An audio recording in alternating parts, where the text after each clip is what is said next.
MD Graphics Designs. Welcome to MD Graphics Designs.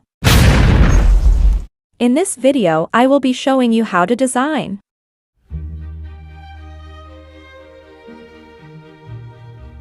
Long ago in a faraway land, there lived a prince, known for his arrogance and unmerciful behavior. He was the son of the wealthiest and most powerful king in the four kingdoms of Udan land. His name was Prince Edu. He was indeed a very handsome man. All the maidens in his kingdom loved him and wished to be married to him. But this was far from Prince Edu's thoughts. He was rude and thought of himself as a god, and that no woman deserved to have him as a husband. He thought he was better than everyone else, and he treated his subjects with disdain. Prince Edu had two sisters, Lafia and Hiyero, who were both beautiful and treated like the princesses they were. Prince Edu was the only son of his parents, which made him the heir to the Ud throne. He was so loved by his parents that they gave him everything he wanted. As spoiled and with many treasures and servants, his wealth and riches made him arrogant, to the extent that all his servants disliked him, and he trembled in his presence. Prince Edu never likes to be touched by strangers, nor did he like speaking with people. He was very rude. Each time he wanted to move around town, he entered his horse-drawn chariot and traveled with a large convoy of Medines and guards surrounding him. He was indeed a prince of Queen's Woods. One day while riding his child through the marketplace, Prince Edu saw an old beggar in rags kneeling before him. He stopped and asked her why she was so dirty and begging for money. "Help me, please. I have no money, no home, and no one to help me. I beg you to have mercy on me. Why should I give you anything? You are just a lazy old woman who has refused to walk. Go home, I have no money to give to you."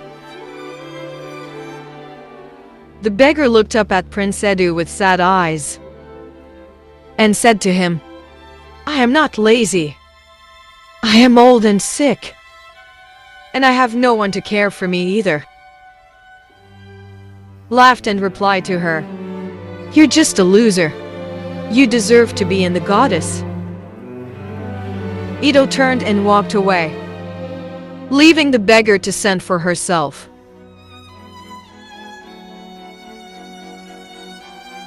If you are learning something new from this video and you want me to keep sharing more, hit that subscribe button and don't forget to give this video a thumbs up, basically for the YouTube algorithm. But as he walked, he felt his strange singing sensation all over his body. He stopped and looked down at his hands. They were covered in thick black fur. Edo panicked. He ran back to the debtor, fell on his knees, and he said to her, "What have you done to me? Who are you? Are you a ghost?" The beggar smiled and replied to him, "I have casted a spell on you. From now on, you will walk around as a human during the day, but at night, you will transform into a beast. And every full moon, you will wander the forests like a beast, and you will eat grass and plants." Edo was terrified. He begged the beggar to lift the curse, but the beggar refused. "You must learn to be humble and compassionate, and you must find someone who loves you for who you are, even if you are a beast, before the curse can be broken. And that will not be easy," she said. Edu returned to the palace and tried to keep his transformation a secret. He ran into his room and locked himself up. He stayed in his room for days, without coming out or eating. His sister Angelo tried to talk to him, but he never allowed anyone to come into his room. After 2 weeks, towards the end of the month, it was going to be a full moon, and it was time for him to wander the bush and eat grass. As the night approached, he left the palace in time as a human and went into the bush, waiting to transform into a beast. But unknown to him, one of his sisters, Iyero, followed him secretly into the bush. Iyero has been bothered about her brother's strange behavior and decided to follow him to find out the secret behind this strange attitude. When Prince Edu arrived inside the forest, he sat under a tree, his heart pounding in his chest. As he waited for darkness to fall, he knew that once darkness fell, he would transform into a hideous beast with sharp teeth and claws. At exactly midnight, he transformed and began to eat grass. It was so terrified by what she saw that she fainted in the bush. In the morning, when Iyero regained her consciousness, she ran back to the palace and whispered to her sister, "I saw a half-beasts, half-human creature, which are sung at night." But her sister didn't believe her. Instead, she burst out laughing. And Iyero left Lafia, hurt and humiliated. It was very sure of what she had seen. Told her sister that she should come around midnight to see Ito transforming to a beast. She agreed. At around midnight, Iyero and Lafia, with fear, crept closer to those who, their hearts pounding in their chest. They pitched through a hole in the door and saw Edu, standing in the middle of the room. His eyes were grown red. His body began to converse, and his muscles swelled within circles. He had transformed into a huge beast, with sharp teeth and claws. Iyero and Lafia screamed and ran back to their rooms, as fast as their legs could carry them. "They are terrible," a queen in their ears. In the morning, Iyero and Lafia told their mother and father the news, but they didn't believe them, because they loved their son so much. Iyero decided to set up a plan. She told her parents to hang around the palace at night behind her room.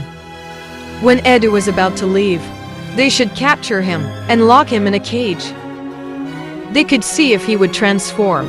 At midnight that night was the last day of the moons and a full moon. It was almost time for Place Edu to leave the palace to eat grass. But as he was about to leave, his parents and siblings ambushed him and locked him in his study cage.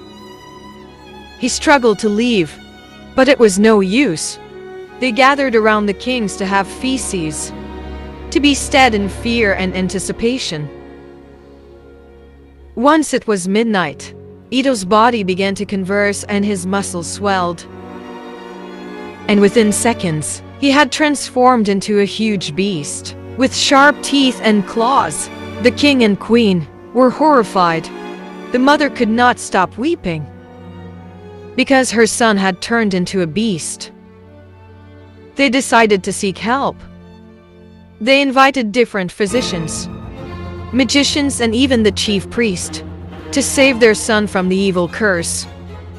But no one was able to see the prince or lift the curse from him. It was said that the only way the cause who believed it was to seek help from the person who had placed the cross. Prince Ito was helpless and devastated. All his servants ran away from him because they were scared he would transform and divorce them. Was traveled far and wide across town that prince Edu was a beast in the entire kingdom. He stopped moving out or interacting with people. As time went by, he became almost and got more violence. Each time he transformed, he would discover the palace, or even try to kill someone. As a result of this ugly situation, Prince Edu was captured, taken away and locked in a far tower,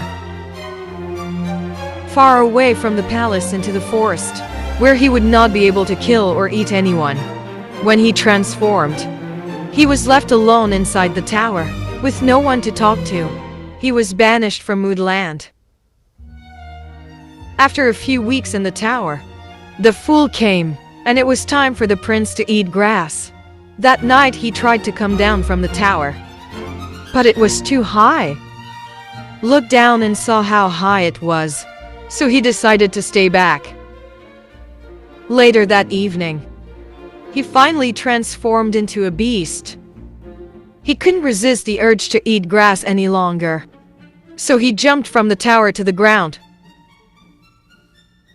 He saw stained an injury when he jumped. The pain was so unbearable that he passed out. The next morning, a beautiful girl named Uma came to the forest to hunt for food. Uma was an orphan. Her parents died when she was still a child. Uma lived with her auntie, who maltreated her so much. And as a result of her auntie's maltreatment, she ran out of her auntie's house and went to live inside the forest alone. That morning, Uma came out, carrying her basket to pick some white foods to eat.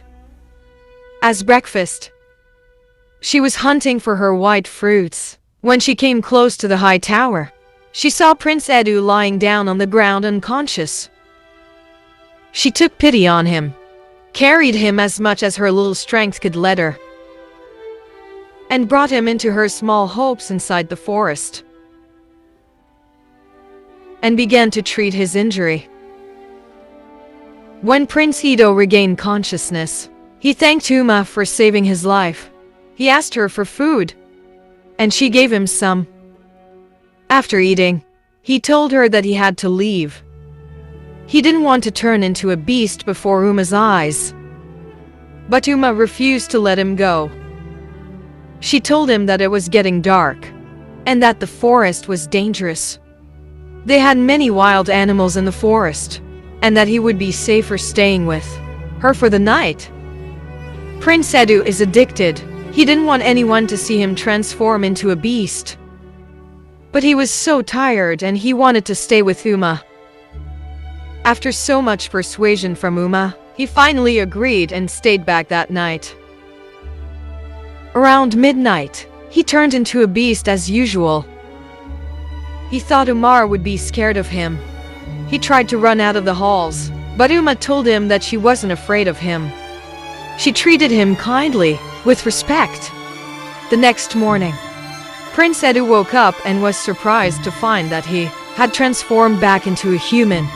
He was shocked by Uma's hospitality. He was so excited and happy that he had someone who accepted him the way he was, without getting scared of him. That morning, they needed firewood to cook, so Prince Eve went to gather some from the forest. As he was speaking firewood, he met an old woman who was struggling to lift a bunch of firewood. He offered to help her and carried the firewood to her hearts. When he got to her hearts, the woman was so pleased with him, but at the same time, she felt pity for him. She said, "Because of your humility, I will tell you how to break the curse. You're already beginning to be humble. You must learn to be humble and compassionate. There is only one task left for you, and from what I see, to finally turn into a full human. You must find someone who loves you for who you are. Even if you are a beast, she must love you genuinely. On the day of your marriage ceremony, your curse will be lifted."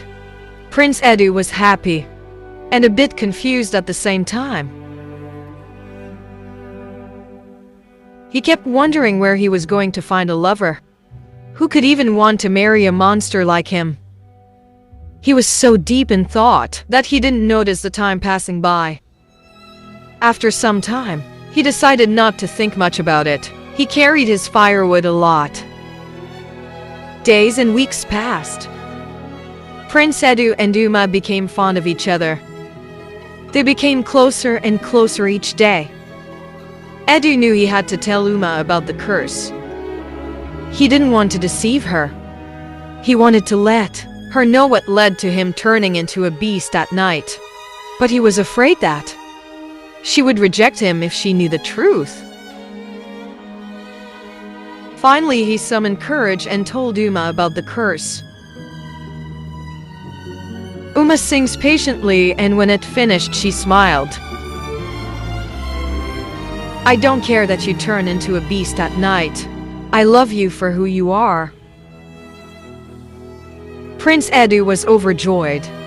He knew that he had finally found the person who could break the spell. Prince Edu and Uma decided to get married. They had a small wedding in the forest, with only the old woman as a witness. On their wedding nights, Prince Edu transformed into a beast. But Uma was not afraid. She held him tightly and told him that she loved him. It was heart-melting. He realized that my love was true, and he had finally learned to be humble and compassionate. The next morning, he woke up and found that the curse had been broken. He had transformed back into a true human. Edu and Uma returned to Oud Kingdom and are reunited with his parents. The king and the queen were overjoyed to have their son back. Edu became the new kings, and he ruled with wisdom and compassion. He never forgot the lesson he had learned, and he always treated his subject with respect.